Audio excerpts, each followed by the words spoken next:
giant pumpkin, big laughs. So, my neighborhood is one of those places where everyone thinks they're living in a sitcom.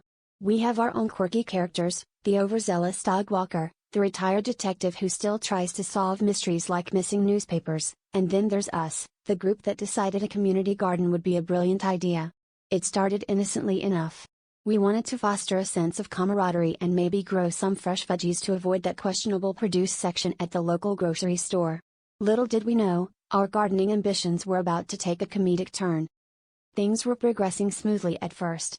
Tomatoes, zucchinis, and cucumbers flourished under our combined green thumbs.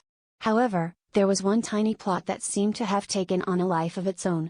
It all started with Martha, our resident plant whisperer, who enthusiastically suggested we try growing pumpkins, envisioning homemade pies and roasted seeds.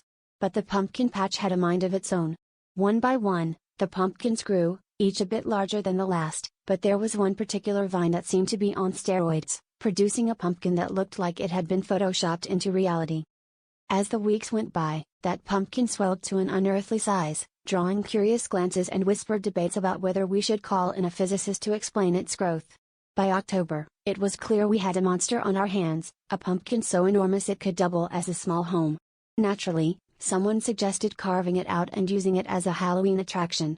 So, with the help of every neighbor, a few ladders, and the occasional power tool, the Great Gourd of Giggles was born, complete with a hilarious face that seemed to be perpetually amused by its own ridiculousness.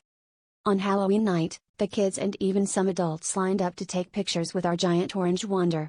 The whole neighborhood was in stitches over the transformation of our humble garden project into the talk of the town. As for the final touch, someone suggested we put up a sign that read, "Welcome to the gorgeous attraction." And that's how we unintentionally created a new seasonal tradition, all thanks to one overachieving pumpkin and our collective sense of humor.